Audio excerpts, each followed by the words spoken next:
toi seul tu as été trouvé digne d'ouvrir le livre et d'en rompre le sceau. Voilà pourquoi nous venons t'exalter, nous venons te célébrer ce matin. Merci pour le don de la vie, merci pour la grâce, merci pour la manifestation, le salut offert en Jésus-Christ, et cela gratuitement. Nous te bénissons, notre Père.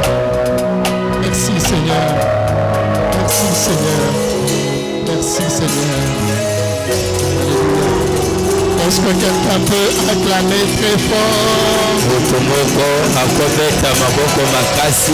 Est-ce que quelqu'un peut pousser les cris de joie, acclamer très fort?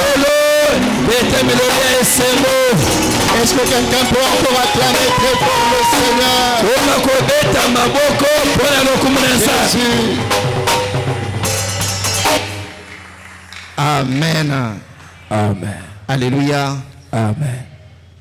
Vous savez, c'est pour moi un grand privilège et un honneur de me retrouver dans la maison du Seigneur.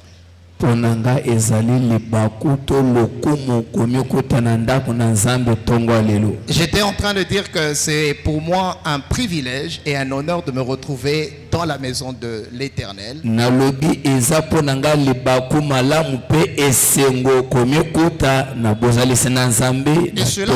Et cela me souvenant et me rappela de ce que la parole de Dieu dit. Lorsque David est en train de dire, il le répète en disant que je suis dans la joie lorsque l'on me dit d'aller dans la maison de l'Éternel.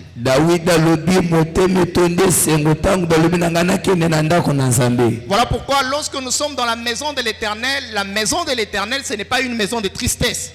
La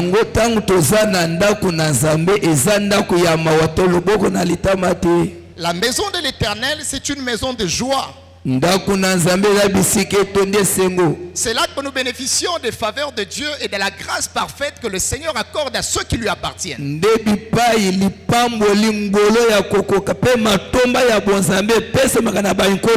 Alors si nous sommes dans la joie, est-ce qu'on peut encore le manifester en acclamant très fort le Seigneur? Gloire à Jésus. Et j'aimerais m'acquitter d'un devoir de ce matin. Comme je l'ai dit, c'était de bénir le Seigneur qui m'a rendu capable de me retrouver en ces lieux. Mais particulièrement aussi, je suis dans la joie parce que je me retrouve dans la maison de l'Éternel et dans la maison de mon Père. Je dis merci beaucoup à mon Père, Papa Stewart Longoli, pour cette opportunité qu'il m'accorde de pouvoir enseigner la parole de Dieu devant sa chair.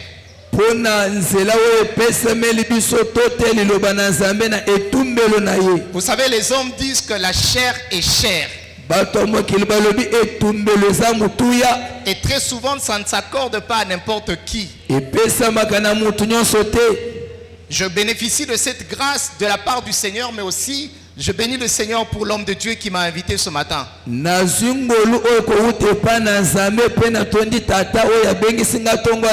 Merci aussi à maman Jackie. Nous sommes dans la joie de nous retrouver ensemble. C'est la maison de notre Père.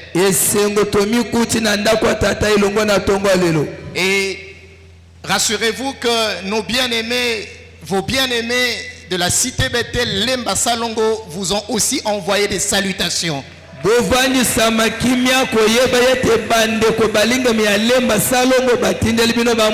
Amen. Amen. Ce matin, je ne suis pas venu seul, je suis venu avec 2-3 bien-aimés qui sont avec moi. Est-ce qu'on peut les accueillir aussi? Est-ce qu'on peut les accueillir pendant qu'ils sont là?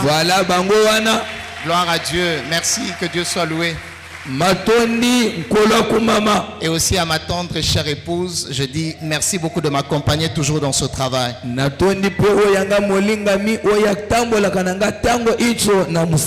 allons ouvrir nos Bibles pour lire la portion de la parole de Dieu que le Seigneur nous a inspiré ce matin. Nous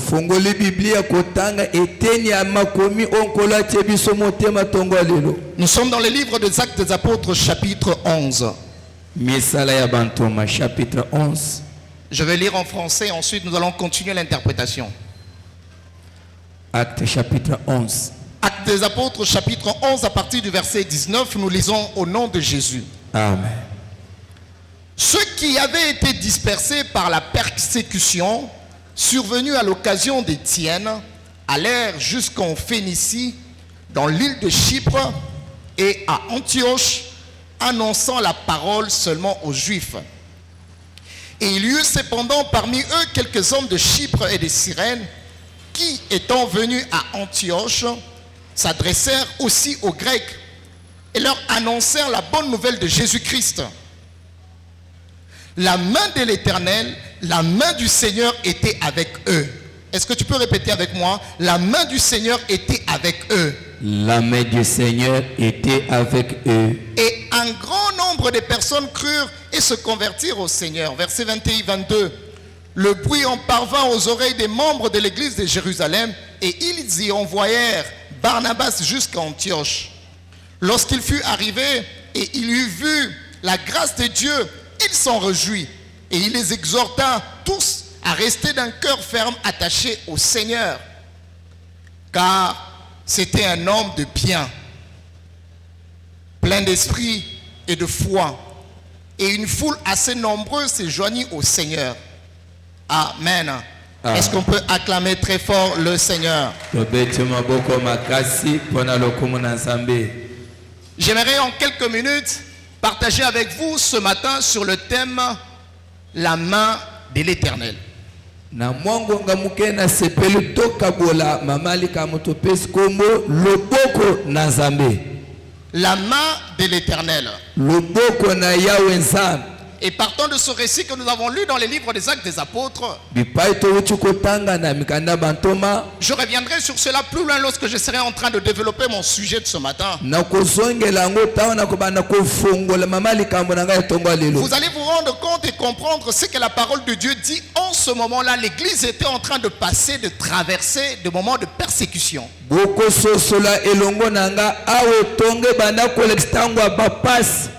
Et pendant ce moment difficile de persécution, l'Église, les disciples étaient en train de fuir pour aller dans certaines villes et continuer à annoncer la bonne nouvelle de Christ. Et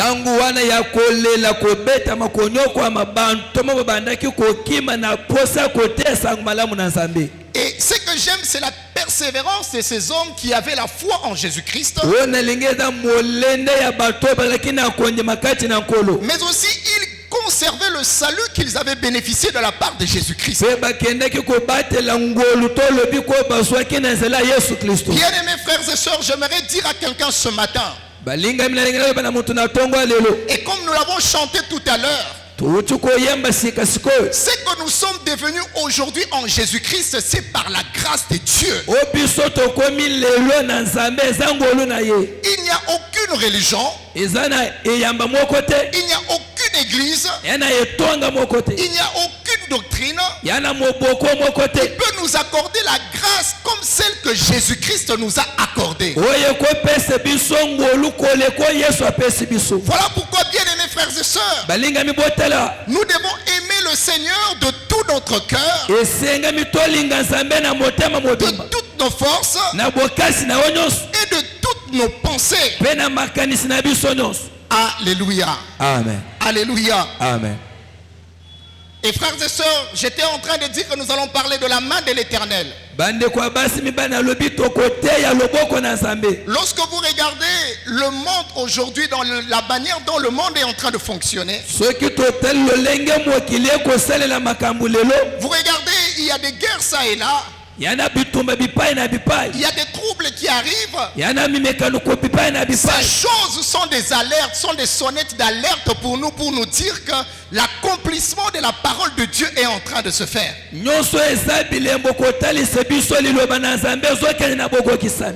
la Bible est en train de dire que le monde tout entier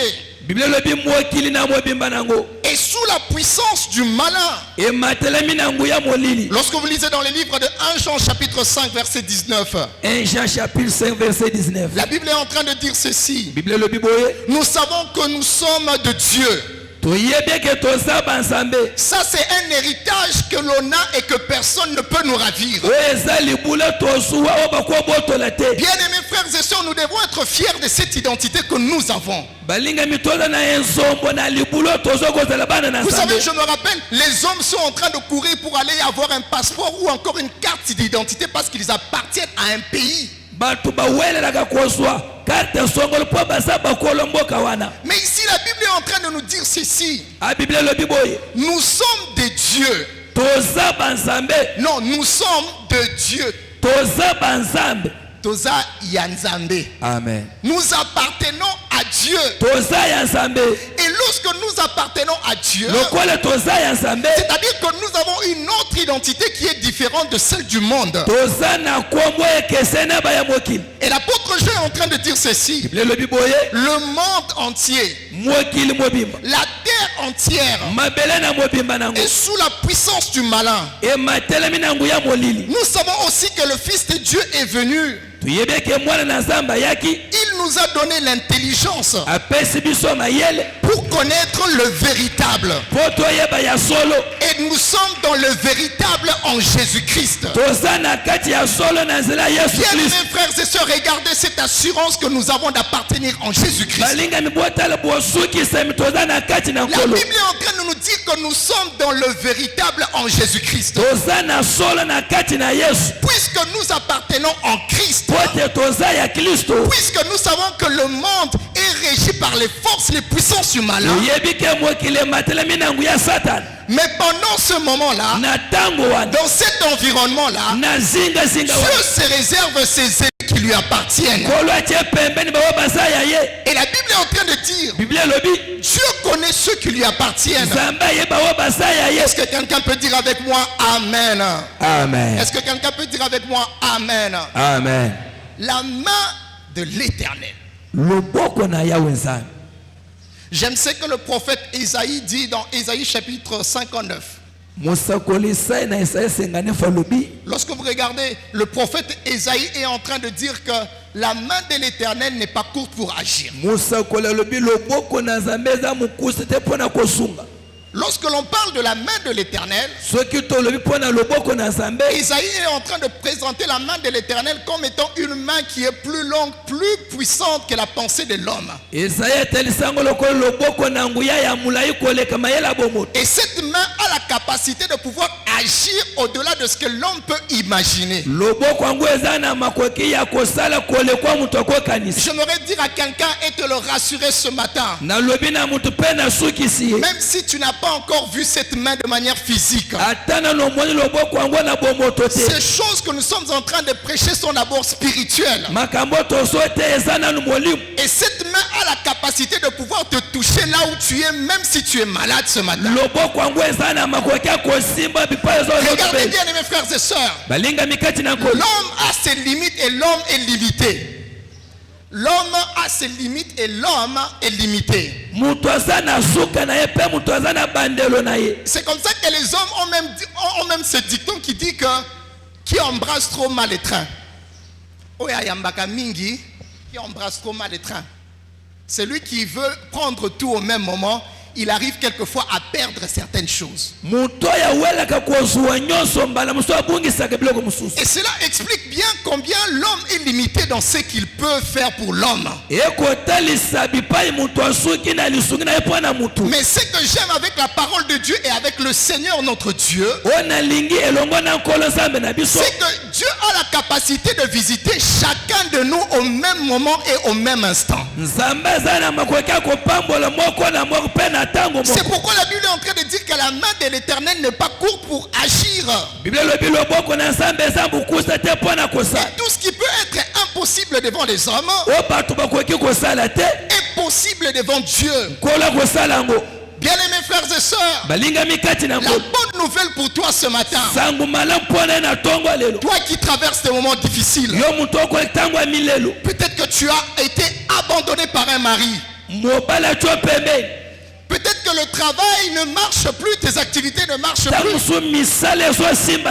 Peut-être que tu tu as un dossier au parquet, tu es prêt à pouvoir répondre à certaines juridictions. Mais j'aimerais te dire ceci. Les plans de Dieu ne sont pas les plans des hommes. Dieu est capable d'étendre sa main de sorte à ce que là où tu es, que tu vives la gloire de Dieu. Et ma prière pour toi ce matin, c'est que tu commences à vivre l'impossible dans ta vie. Je ne dis pas l'impossible, parce que l'impossible c'est ce que quelqu'un peut faire. Mais je parle de l'impossible, c'est que seule la grâce de Dieu peut accorder à l'homme. Je déclare et je le confesse, ce matin ma prière est que tu commences à vivre l'impossible au nom de Jésus. Est-ce que quelqu'un avec moi dit avec moi Amen? La main de l'Éternel n'est pas courte pour agir. Et la Bible continue en disant, son oreille n'est pas dure pour entendre. C'est comme ça que le peuple d'Israël, pendant qu'ils étaient en train de traverser le moment difficile, la Bible est en train de dire que Dieu avait vu la souffrance du peuple de Dieu en Égypte. Il dit, j'ai vu la souffrance que vous font pousser vos oppresseurs. Il a dit que maintenant je descends et je vais agir. J'aimerais dire à quelqu'un que c'est le temps de Dieu maintenant. La main de Dieu est en train de s'étendre pour que ça soit le temps de Dieu. Est-ce que quelqu'un avec moi il peut dire Amen? Dis avec moi Amen. Voilà pourquoi lorsque nous sommes sur cette terre des hommes, nous devons non seulement marcher avec la pensée de l'éternité parce que nous savons que Jésus-Christ revient bientôt. Mais nous ne devons pas oublier que les souffrances que nous vivons aussi sur cette chair des hommes, il y a des hommes et des femmes dans la parole de Dieu qui ont vécu cette même souffrance. Et la Bible est en train de dire qu'ils ont vaincu ces souffrances. Ils ont vaincu ces tribulations. Voilà pourquoi Ésaïe chapitre 41 verset 10 nous dit ceci. Ne crains rien. J'aimerais te le répéter encore, ne crains rien. Car je suis avec toi. Ne promène pas des regards inquiets. Car je suis ton Dieu. Je viens à ton secours. Ça j'aime. Ça j'aime. Il dit ceci. Je te soutiens par ma droite puissante. Je te soutiens par ma droite triomphante. Frères et sœurs, je sais que les temps sont difficiles. Je sais que les moments sont durs. Mais nous sommes avertis. Parce que l'apôtre Paul nous en parlait déjà à ses contemporains. Il disait que dans les derniers temps, il y aura des moments difficiles. Puisque nous sommes avertis, la Bible nous demande de ne pas craindre, de ne pas avoir peur. Même lorsque nous traversons des moments difficiles, lorsque nous passons des moments difficiles, les moments de la persécution, les moments de la tribulation, la Bible dit ne crains rien. Puisque nous appartenons à Dieu, il nous fortifie lui-même. Vous savez, quelquefois nous cherchons la consolation auprès des hommes. Quelquefois nous attendons la réponse qui vient des hommes. La réponse qui vient de l'homme, elle ne peut être éphémère. Mais Dieu aimerait à ce que tu arrives à un moment où la main d'un homme ne peut pas appuyer ce que tu es en train de faire. Et Dieu seul, il sait nous fortifier dans les moments difficiles. Est-ce que quelqu'un peut dire avec moi Amen?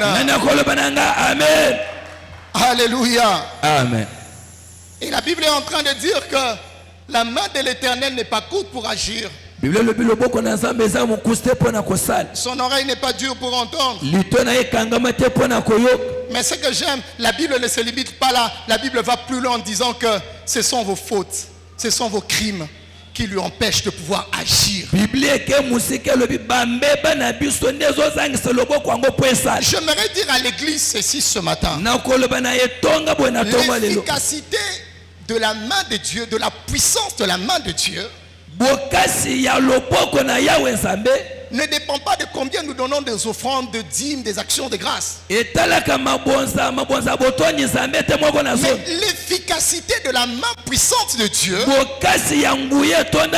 dépend de la relation et de l'intimité que nous avons avec notre Seigneur. L'efficacité de la main puissante de Dieu marche avec ceux qui craignent Dieu. N'est-ce pas que la Bible est en train de dire ceci? La crainte de Dieu, c'est le commencement de la sagesse. Bien-aimés frères et sœurs, si nous voulons être une église glorieuse, si nous voulons être une église puissante, nous devons aimer marcher dans la parole de Dieu et dans la crainte de Dieu. Voilà pourquoi la Bible est en train de dire que lorsque le Seigneur reviendra, pour prendre une église glorieuse, cette église sera celle qui est sans tache, qui n'a pas de rides, qui ne s'est pas compromis dans le mélange.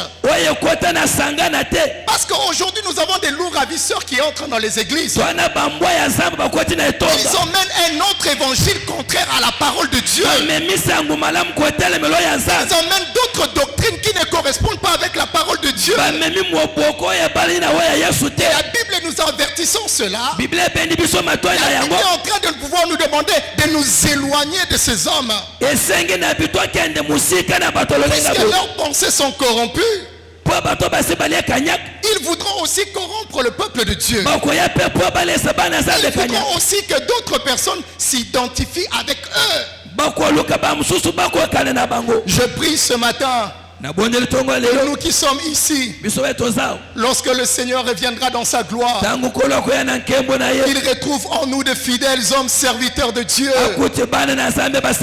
des fidèles et bons serviteurs de Dieu, marchant avec le Seigneur, même lorsque les temps sont difficiles. Ils continuent à persévérer comme les disciples pendant qu'ils traversaient de moments difficiles, le moment de persécution. Mais ce que j'aime, ils ont continué à marcher avec le Seigneur. Ils n'ont pas abandonné Dieu. Et chacun d'entre nous, nous sommes cet assemblage solide qui se forme autour du corps de Christ.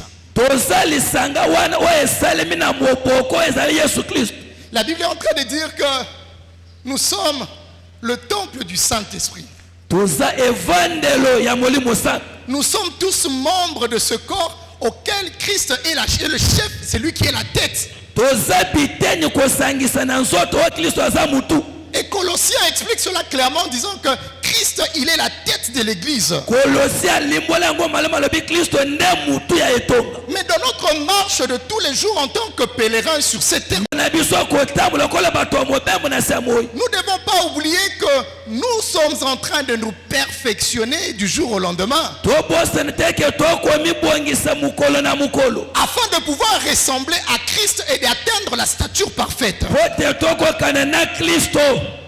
Bien-aimés frères et sœurs, j'étais en train de dire que nous sommes en train de marcher afin de pouvoir atteindre la stature parfaite et de pouvoir devenir comme Christ. Est-ce que quelqu'un avec moi dit avec moi Amen? Amen. J'aimerais bien que nous puissions comprendre la foi et la persévérance que ceux de Actes des Apôtres chapitre 11 avaient.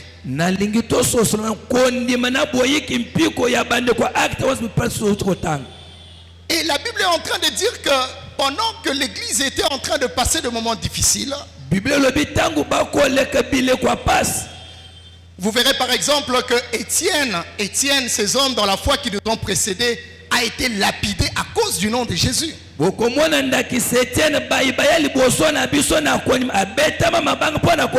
Aujourd'hui, nous avons la grâce. Quelquefois, lorsque vous parlez de la part de Dieu, on vous acclame, on vous applaudit. Mais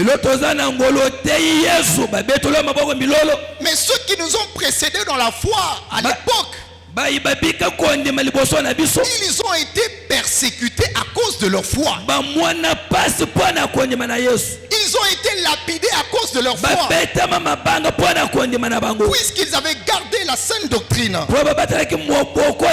Puisqu'ils parlaient de l'évangile de Christ qui n'était pas bien accueilli auprès des autres.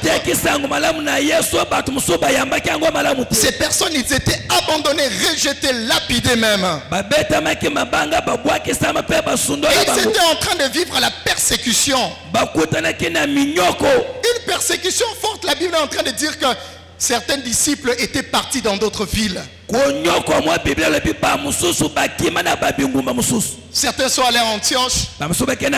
D'autres sont allés à Chypre. Et certains sont allés même à Cyrène, comme la Bible est en train de le dire. Mais ce que j'aime, lorsque ces hommes étaient en train de marcher, ils fouillaient la persécution dans une ville. Mais ils allaient continuer à parler de la part du Christ dans une autre ville. C'est pourquoi j'aimerais dire à quelqu'un ce matin que rien ne te décourage de continuer à parler de la vérité de Christ. Même au prix de ta vie, continue à marcher et à prêcher la vérité de Christ. La Bible est en train de dire ceci. Lorsque vous lisez le livre de Matthieu chapitre 5 verset 11. Matthieu 5, 11. Matthieu chapitre 5 verset 11. Matthieu 5, 11. La Bible dit, heureux serez-vous lorsque l'on vous persécutera, lorsqu'on vous outragera, lorsqu'on dira faussement de vous toutes sortes de mal à cause de moi. Alléluia. Ils sont heureux lorsqu'ils sont persécutés. Soyez heureux lorsque l'on vous outrage. Puisque vous ne le faites pas pour vous, mais vous le faites à cause du nom de Jésus-Christ. Et j'aimerais dire à quelqu'un ce matin, il n'y a rien que tu aies fait pour Christ que Christ ne puisse te le récompenser. Les pieds qui marchent pour la bonne nouvelle. Parce que nous sommes une église à caractère évangélique, les pieds qui marchent pour la bonne nouvelle de Christ, le Seigneur se rappelle toujours de cela pour le bénir. J'aimerais rappeler à quelqu'un, ne t'arrête pas. Continue à proclamer la bonne nouvelle de Jésus-Christ. Puisque en ces temps de la fin, la stratégie de l'ennemi c'est quoi? C'est que puisque l'ennemi a infiltré des faux docteurs dans l'église qui doivent enseigner des doctrines pernicieuses, c'est que la stratégie c'est que nous puissions tous ensemble nous conformer et devenir semblables. De sorte à ce que lorsque le Christ reviendra, qu'il ne retrouve pas une église qui n'est pas sans tâche. C'est-à-dire que lorsqu'il reviendra, il trouvera la compromission dans l'église. Voilà pourquoi j'aimerais rappeler encore à l'église sa mission. Nous devons continuer à prêcher la bonne nouvelle de Jésus-Christ. Ne cherche pas à te conformer aux autres. Même lorsque tu passes des moments difficiles, continue à parler de Christ. Est-ce que quelqu'un peut dire avec moi Amen? L'on a pensé et fait croire que lorsque l'on traverse ce moment difficile, c'est qu'il n'a pas Dieu. C'est que Dieu l'a abandonné. Lorsque l'on traverse ce moment de joie ou encore des moments où on a l'aisance, on a l'opulence, c'est que nous avons Jésus. c'est que Dieu est avec nous. Non, bien-aimé. Quelquefois, ce n'est pas toujours ça. Je ne dis pas que cela est faux, non. Mais ça peut toujours ne pas être cela. Lorsque vous regardez la vie d'un homme comme Job, la Bible est en train de dire que Dieu a témoigné de Job. Dieu a dit que Job, c'était un homme qui était intègre et il était droit. Un homme qui craignait Dieu. Regardez la stratégie de l'ennemi.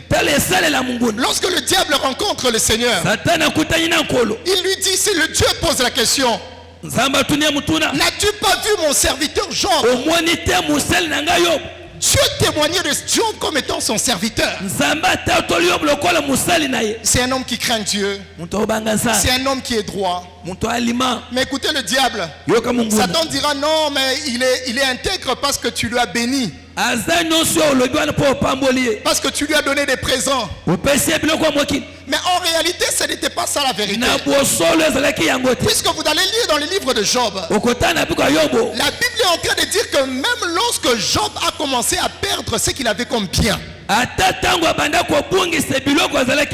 a perdu même ses enfants. Et même sa femme qui devait être sa première complice. Il lui dit, mais Job, tu es en train de souffrir. Regarde ton corps. Insulte Dieu et meurs. C'est ça la stratégie de l'ennemi. La stratégie de l'ennemi est que lorsque tu traverses ce moment difficile, que ta foi tarisse et que tu oublies que Dieu a la capacité d'étendre toujours sa main. Mais ce que j'aime, cet homme de Job, même quand il traversait de moments difficiles, Job pouvait dire à la fin de sa vie, je sais que mon Rédempteur est vivant. Je sais qu'il ne m'a pas abandonné. Je sais que sa main se repose encore sur moi. Il est vivant et il se lèvera le dernier. Je voudrais dire à quelqu'un ceci ce matin. Même lorsque tu traverses des moments difficiles comme Job, ton Rédempteur il est vivant. Ton Rédempteur il est vivant. Puisque lorsqu'il est allé à la croix, il était allé à la croix pour sauver l'humanité. Le premier jour, l'on pensait que tout était fini. Le deuxième jour, l'on pensait que tout était fini. Mais le troisième jour, puisque c'était la prophétie de Dieu, la Bible déclare, il était ressuscité d'entre les morts. J'aimerais dire à quelqu'un ce matin, puisque ton Rédempteur est vivant, il se lèvera. Il se lèvera. Il se lèvera. Alléluia. Amen. Est-ce que quelqu'un peut acclamer encore avec moi?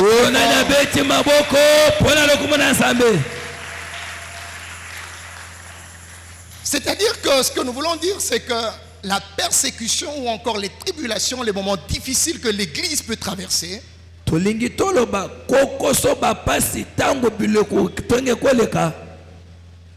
veut simplement dire que ça fait partie de l'accomplissement des promesses que Dieu a faites à l'Église. Et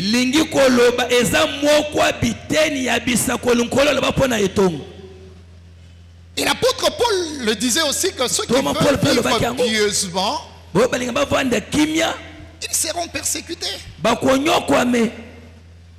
Les hommes qui nous ont précédés, comme j'étais en train de dire, Étienne, Pierre, Jean et les autres, ils ont été arrêtés, même mis en prison. Ils ont été arrêtés injustement à cause de Christ.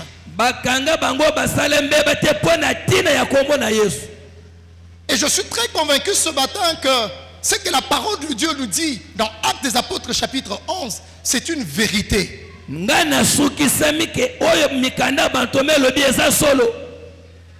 Et la Bible est en train de dire que ces hommes, bien que vivant dans la persécution, mais ils savaient que la main de l'Éternel était sur eux. Ils savaient que la main de l'Éternel ne les avait pas abandonnés. Que dire de Shadrach, Meshach, Abednego? Ces trois hommes qui sont des compagnons de Daniel. Un jour, le roi Nabuchodonosor a élevé une statue d'or en disant que tout le monde devait se prosterner devant cette statue.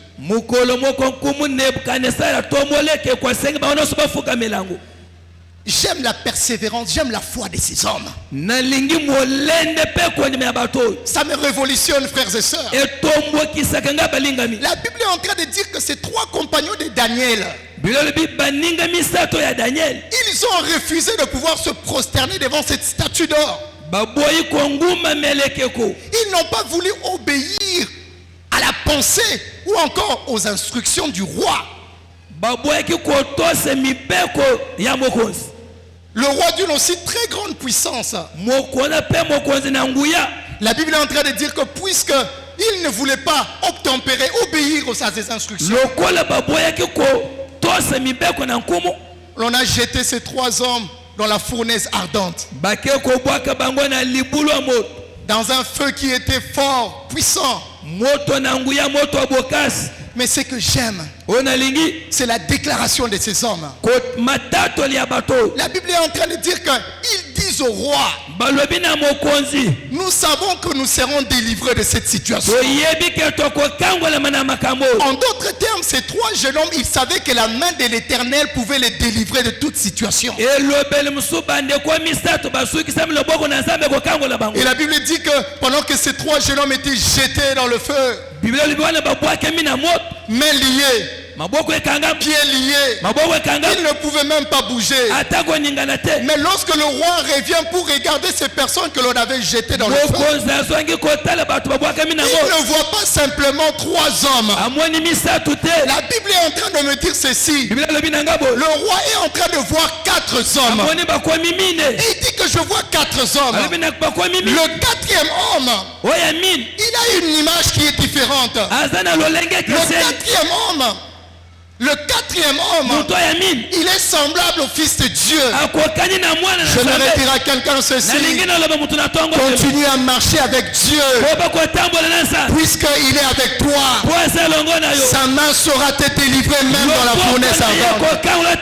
Voilà pourquoi David pouvait dire: même lorsque je marche dans la vallée de l'ombre de la mort, je ne crains point. Je marche dans la vallée de l'ombre de la mort, je n'ai pas peur, puisque je sais que tu es avec moi. Le plus important, c'est de savoir que tu es avec Dieu. Il y a un homme qui dit: un homme avec Dieu, c'est la majorité. Un homme avec Dieu, c'est la majorité. Est-ce que quelqu'un peut dire avec moi 3 fois Amen? J'aimerais partager avec vous 2 pensées, ensuite nous allons prier. 2 avantages particuliers que la main de l'Éternel peut apporter dans la vie de quelqu'un. J'en avais prévu 5, mais j'aimerais qu'on partage seulement sur les 2 premières. Et par la grâce de Dieu, le Seigneur va continuer à nous inspirer davantage. Quels sont les avantages ou encore les bénéfices de la main de Dieu dans la vie d'un homme? Le premier avantage ou encore le premier bénéfice que nous voulons partager avec vous ce matin, c'est que la main de l'Éternel nous apporte la liberté et la délivrance totale. Voilà pourquoi je reviens encore à dire que l'Église doit apprendre à méditer sur la parole de Dieu, à connaître le véritable. Et la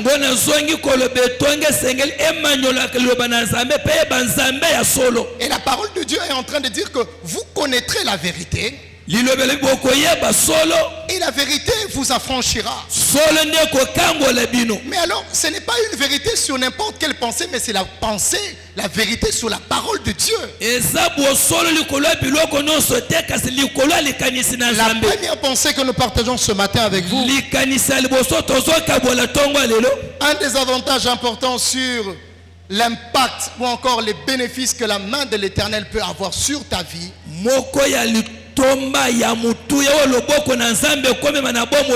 c'est que la main de l'Éternel nous apporte la liberté et la délivrance. Lorsque vous lisez dans le livre de Exode chapitre 3 versets 19 à 20, Exode 3 19 à 20, la Bible est en train de parler du peuple de Dieu en Égypte. Le peuple de Dieu se retrouve en esclavagisme sous l'égide, sous la puissance de Pharaon. Mais Dieu dit à son serviteur d'aller libérer son peuple. Mais le même Dieu qui donne à son serviteur la pensée de pouvoir, l'instruction de pouvoir aller libérer son peuple, il est dit dans Exode chapitre 3 verset 19. Exode 3 19. Je sais que le roi d'Égypte ne vous laissera pas aller. Dieu savait cela. Mais il donne l'instruction à son serviteur. Mais il dit, je sais que Pharaon ne va pas obtempérer. Mais la seule chose qui fera en sorte à ce que Pharaon puisse laisser le peuple de Dieu, c'est ce qu'il y aura l'intervention d'une main puissante. Il dit, je sais que Pharaon ne pourra pas vous laisser partir. Mais lorsque la main puissante de l'Éternel va s'appesantir sur lui, c'est alors que Pharaon va laisser mon peuple aller. Parce que le peuple de Dieu avait la mission d'aller servir Dieu, de sacrifier à Dieu. Et vous comprenez qu'il n'y a que la main de Dieu qui peut apporter la délivrance là où la main de l'homme ne peut pas. Est-ce que quelqu'un peut dire avec moi Amen? Est-ce que quelqu'un peut dire avec moi Amen? Amen. Les forces du malin, les forces, les puissances du malin, ou encore les puissances qui sont attachées à la chair, ne peuvent pas laisser quelqu'un partir librement et connaître Dieu si Dieu n'étend pas sa main. Maman, tu peux prier pour tes enfants.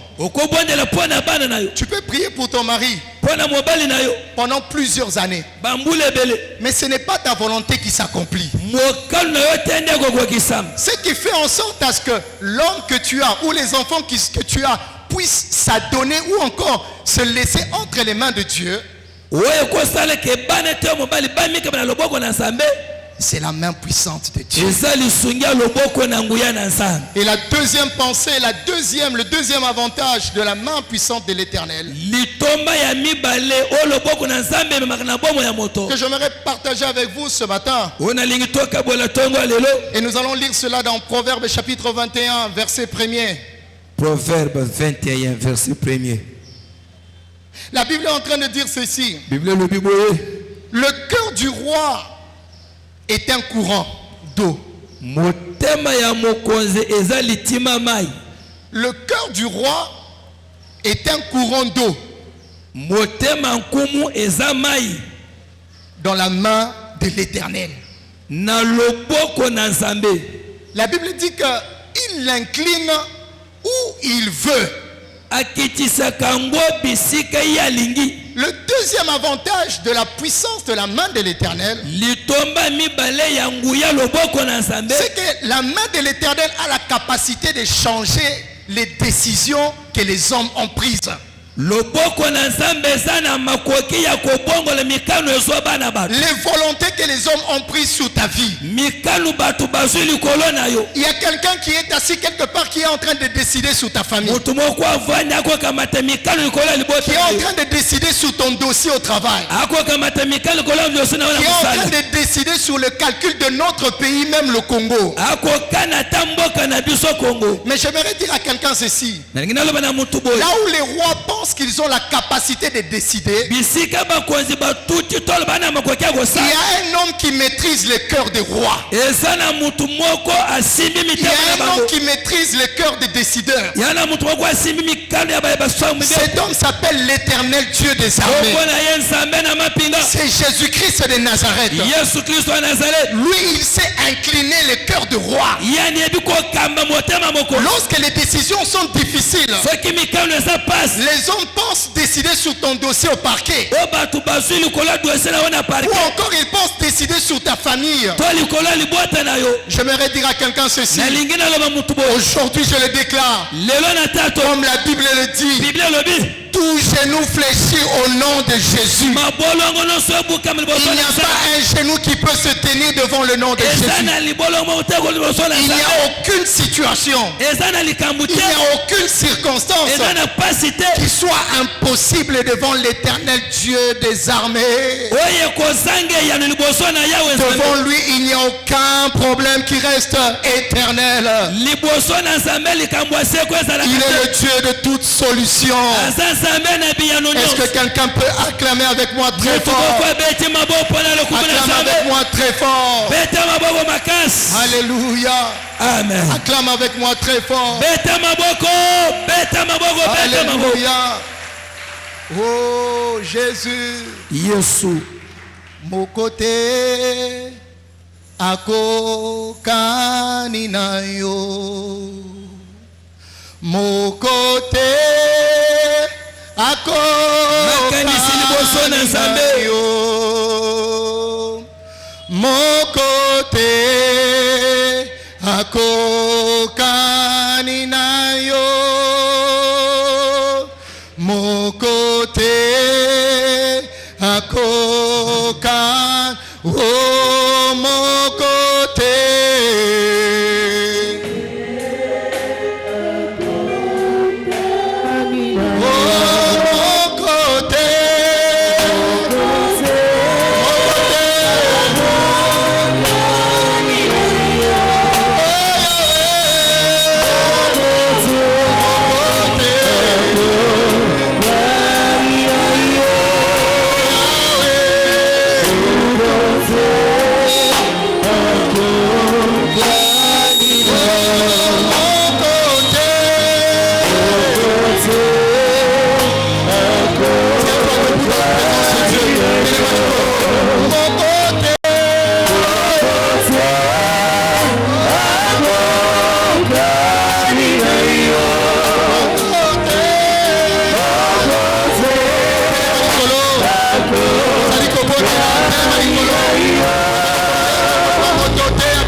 tika ete oya koyanola na mituna na ngai. Bible ezali koloba ete boya epa na ngai bino baebolembi. Vous tous qui êtes chargés et fatigués, venez à moi, je vous donnerai du repos. Alléluia. Est-ce que quelqu'un peut élever sa voix? Prie, prie avec moi.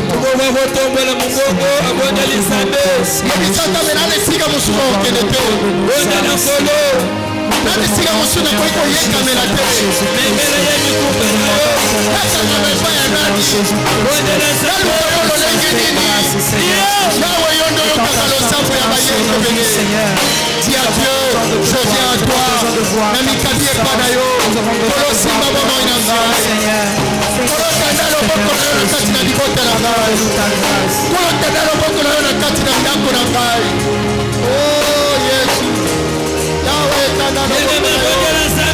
Prie avec moi, prie avec moi, élève ta voix, prie. Élève ta voix, prie, commence à prier.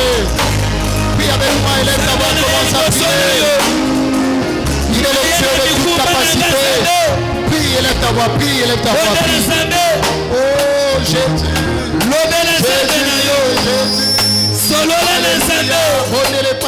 Basi ya motema na yo yebisa ye mwana ngana tongwa loboko na nzambe esembolama na bomoi na yo yebisa nkolo loboko na yo emwana bana na nga emwana ndaku na nga emwana libota na nga emwana misala na nga emwana badosie prie na kombo na Yesu Kristo. Naningi na bonde le pape na yo bien-aimé.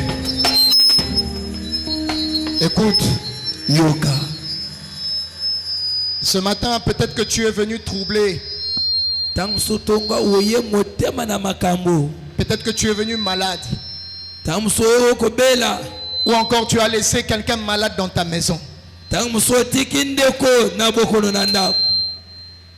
Mais je voudrais te dire que la main de l'Éternel qui est avec nous ici, cette main aussi se retrouve dans ta maison. Cette main a la capacité de pouvoir changer les situations de ta vie. Si tu es venu ce matin malade ou encore tu as laissé un malade dans la maison, ou encore tu as un problème qui te dérange, tu vas mettre tes deux mains sur la tête. Avec foi, tu vas croire ce que Dieu est capable de faire. Mets tes deux mains sur ta tête. Mets tes deux mains sur ta tête.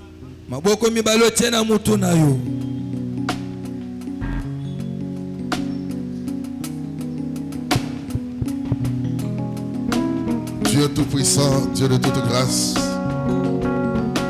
nous prions à cet instant par rapport à la prédication éternelle notre Père, cet enseignement qui nous est donné ce matin. Seigneur, tu vois nos cœurs, tu vois nos vies, nos santé, nos problèmes, nos difficultés. Mais nous avons entendu que ta main n'est pas courte. Ta main est puissante sur nous. C'est pourquoi, Seigneur, nous implorons maintenant la présence de cette main-là, la main invisible, la main qui agit, la main qui sauve, la main qui bénit, la main qui guérit, la main qui détruit tout ce qui est du diable. Que cette main descende maintenant sur ton peuple, dans le nom puissant de Jésus. Au nom puissant de Jésus, reçois la grâce, la bénédiction, la solution, la guérison. Reçois les ouvertures. Que la main de Dieu t'accompagne. Que la main de Dieu te touche. Que la main de Dieu donne la solution à ton problème. Recevez cela au nom de Jésus. Que toute maladie soit ôtée au nom de Jésus. Merci Seigneur notre Dieu. Merci pour ce message si fort. Merci pour ce message si convaincant. Merci pour ce message, c'est notre Père qui nous a ramenés pour que nous puissions comprendre que ta main est toujours sur nous. Malgré les persécutions, malgré les temps difficiles que nous pouvons passer, mais ta main ne nous a pas abandonnés.